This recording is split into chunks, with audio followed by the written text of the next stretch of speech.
Tribuners, kita beralih ke berita selanjutnya. PLN sebut Ambon blackout bukan karena kerusakan mesin kapal BMPP.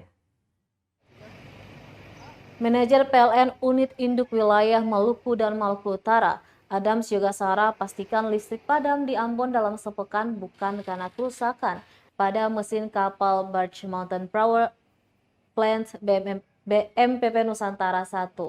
Namun letak masalahnya adalah putusnya kabel penghubung menuju sistem kelistrikan di kota Ambon. Yogasara pun menerangkan kondisi itu menyebabkan kelistrikan di Ambon kehilangan daya hingga 60 watt.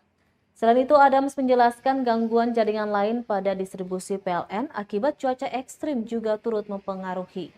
Saat ini pihaknya juga telah melakukan pengamanan untuk menjaga aset dan mengantisipasi kerusakan yang lebih berat pada jalur evakuasi dan BMPP. Untuk itu, ia pun menyampaikan permohonan maaf terhadap seluruh masyarakat yang terdampak. Manajer Komunikasi dan TJSL PLN Unit Induk Wilayah Maluku Maluku Utara, Khairul Hatala, juga memastikan petugas sedang bekerja 24 jam untuk terus memastikan kenyamanan terhadap masyarakat. Pemadaman listrik di Pulau Ambon diketahui sudah terjadi sejak Minggu 8 Mei 2022 lalu. Meskipun kini masih padam, kondisi sudah jauh lebih baik dari beberapa waktu lalu.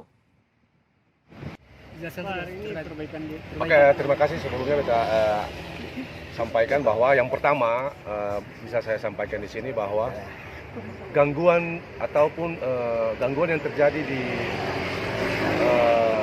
Ambon saat ini bukan gangguan yang terjadi di kapal BMPP yang seperti sekarang ini lagi berkembang.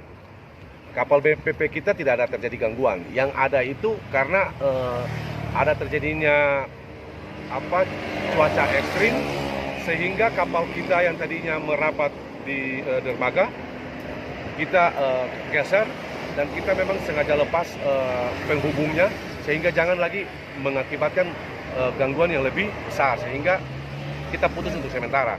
Sudah mulai pulih, Pak? Jadi alhamdulillah sampai sekarang ini sebenarnya sudah pulih 100%. Kalau untuk secara gangguan sudah tidak ada. Cuma memang ini kita kekurangan daya sehingga memang kita setiap beban puncak kadang kita ada pemadaman, ya.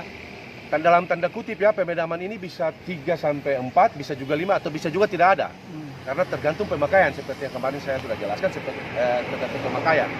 Sehingga kami mungkin membutuhkan 3 sampai 4 mega sampai 5 mega bahkan untuk menetralkan ini. Nah, sehingga dalam waktu dekat 20 mega kami akan sewa sehingga untuk bisa menutupi sebelum kapal ini masuk lagi ke sistem.